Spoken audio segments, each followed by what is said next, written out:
শুধু দলাদলি করে কিছু হবে না। কে বিএনপি করলো, কে জামাত করলো, কে আওয়ামী লীগ করলো, কে জাতীয় পার্টি করলো, এই চিন্তাটা পলিটিক্যাল চিন্তা। সব বাদ দিয়ে আসেন, আমরা দেশের চিন্তা করি, দেশের মানুষকে সামনের দিকে যেতে হবে, দারিদ্র দূর করার চেষ্টা করি, সংস্থাপন কর্মসংস্থানের চেষ্টা করি। এই কাজগুলি আমরা বেশি করে করি। কারিগরি শিক্ষা কোনো বিকল্প নাই, এবং এই মেয়েদের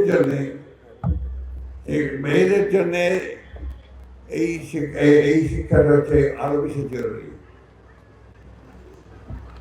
তারা এই শিক্ষা লাভ করলে নিজের পায়ে নিজেরা দাঁড়াতে পারবে, স্বাবলম্বী হতে পারবে এবং নিজের পরিবারে সমাজে একটা অবস্থান করে নিতে পারবে।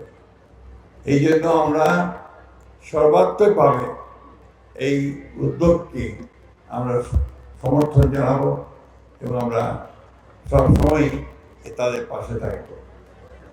প্রিয় ভাই ও বোনেরা, আমাদের আপনারা জানেন যে আমাদের সরকারের তারেক রহমান সাহেবের যে নতুন সরকার, সেই সরকারের মাত্র 22 দিন হয়েছে। এই 22 দিনের মধ্যেই কিন্তু আমাদের প্রধানমন্ত্রী তারেক রহমান সাহেব তিনি ঝড়ের বেগে কাজ শুরু করেছেন। Hire Google TV.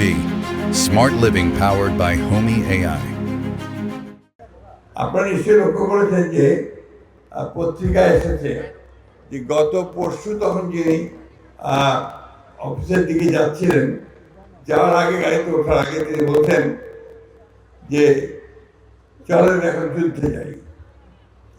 যুদ্ধটা হচ্ছে উন্নয়নের যুদ্ধ, যুদ্ধটা হচ্ছে অর্থনীতিকে সামনে এগিয়ে নিয়ে যাওয়ার যুদ্ধ, যুদ্ধটা হচ্ছে অন্ধকারকে সরিয়ে দিয়ে আলোকে নিয়ে আসার যুদ্ধ।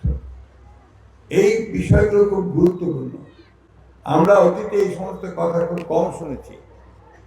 আমরা আমাদের নেতার প্রতি আন্তরিক অর্থেই আমরা সমর্থন জানাচ্ছি এবং আমরা আশা করছি যে তরুণ নেতা আমাদের বাংলাদেশকে একটা ভালো জায়গায় নিয়ে যেতে সক্ষম হবে। প্রিয় বন্ধুগণ, বক্তব্য দীর্ঘ করবো না। আমি শুধু একটা কথা বলি, এখানে এককভাবে তারেক রহমান সাহেব অথবা আমি মির্জা আলমগীর বা সাহেব আমরা কিন্তু কিছু করতে পারবো না। সবাইকে ঐক্যবদ্ধ একসাথে কাজ করতে হবে এবং মনে করতে হবে যে বিএনপি নয়, জামাত নয়, অন্য কোনো দল নয়, বাংলাদেশের সমস্যা আজকে বাংলাদেশের অর্থনৈতিকভাবে উন্নত জায়গায় নিয়ে যেতে হবে।